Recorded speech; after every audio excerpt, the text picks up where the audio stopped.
Hello, everybody, and good day from Geneva, from Lucica Dițiu in the Stop TB partnership.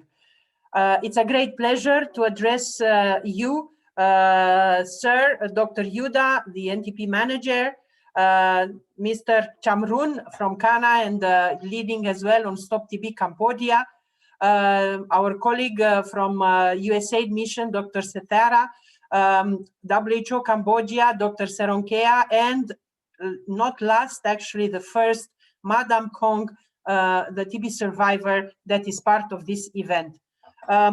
It's an honor for me to have a chance to speak with you or to address you. I would love to speak with you. I would like actually to see each other and to have a chance to speak and to share our experience. But this entire COVID situation put our lives and everything upside down. In 2018, in September, we were all very energetic, and we managed to secure the UN General Assembly to endorse a list of very ambitious targets and commitments for TB. And we proceeded with a lot of energy in 2018 and 19 to work very hard and really succeed to put people on treatment and to decrease the gap between people estimated and with TB and people really diagnosed. Due to 2020, unfortunately, and the entire situation with COVID, and unfortunately that continues in 2021, even these days, and it will go beyond the month of March, we know that, we observed a significant impact on TB at global level and in almost every single country, meaning that the number of people that were diagnosed and treated with TB were much more fewer in 2020 than in 2019. In 23 countries, we know that it's almost 1 million less, and we estimate that speaking globally, we are looking at probably 1.5 million people with TB less diagnosed in 2020 versus 2019.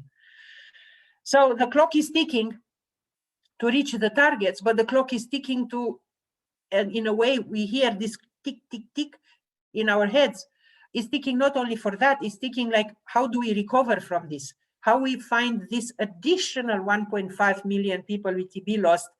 Because the tick, tick, tick is not just on a number, is on a life of a person or persons, is on their good health, is on their suffering, is on their families' suffering. There is anger and fear and emotions and sleepless nights behind all this tick, tick, tick.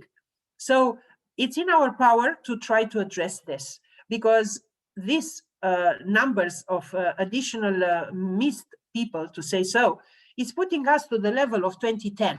Nobody wants to be turned back in time to 2010 unless it's about remaining young and fresh as we were in 2010. But when it's about losing lives and losing investments and losing our work, it's, I think, very infuriating. However, if we are able to kind of buckle up this year, and with the help of all the partners here, with the help of the Global Fund, which benefits from additional resources provided, thank you USAID and US government for providing $3.5 billion additional to Global Fund for mitigating COVID-19, as well as the impact it had on HIV, TB, and malaria. That's why the countries need to be very smart in accessing this funding, but also in continuing their efforts. And when I say smart, is it will be very difficult to suddenly say, we just want to do TB. It's very difficult because everyone has the COVID vaccination and all these aspects in their mind. But let's think smart. TB and COVID are both airborne diseases. If we are able to construct serious and very good platforms, we will be able to address in the future not just TB, COVID, but any other airborne infectious disease that might, or infectious pathogen that might come our way in the future. Because if you look, if we would have invested in time in what TB wanted, we would have had the masks, we would have had the infection control measures, we would have had the GeneXpert machines, many more available that can do bidirectional testing. We would have had X-ray machines. We would have had the communities and civil society networks available at grassroots level to be deployed to go house to house, to speak with people, to support them, to diminish their fears and their stigma. We would have as well the knowledge of doing contact tracing and active case finding closer to where people are. We had some of this, and that's why in many countries, COVID response was constructed on what TB had, as you know, but we need to do much more. And that's why what I want to say today on World TB Day 2021 is that we need to be smart and say, how can we invest into this kind of tools, the stuff that I just enumerated, that we are addressing the two airborne diseases in the same time with the same investment, but we are also prepared for the future. I mentioned kind of a little bit the communities and involvement of the civil society, and I just want to accentuate that. It's not just that they should be there to tick a box. Actually, I am saying very clear that one of the pillars in addressing TB and COVID and any airborne disease is to really work at the grassroots level, with any civil society organization, faith-based organization, networks, community networks, survivor networks that can be trained, properly equipped with PPE, being close to people and help in any ways, informing, sharing what's happening, going and inviting people to be tested, supporting if they are diagnosed, supporting against stigma, communicate.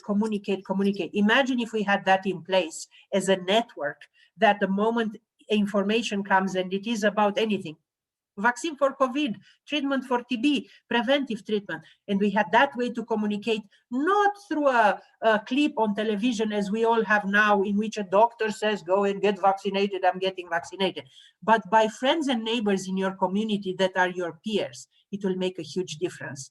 I know Cambodia is actually, and I know you there are very inventive people. We in TB as well want to push, in Stop TB as well, we try to push the boundaries a lot in bringing innovations there. I would like the care to come closer to me, either through a car that is very well equipped with equipment and can do several tests for me, for TB and COVID, right in front of my building, either through facilitating my access to the nearest place, but not in the capital city. This year, we need to put these innovations in practice, not in a project as a pilot, but at a scale. And I have full confidence that these things will move in Cambodia like this. And I don't want to keep you long. I kept you already longer than I was allowed. Thank you so much. And I hope we will be able to work together to end TB, not only in Cambodia, but globally. Thank you so much.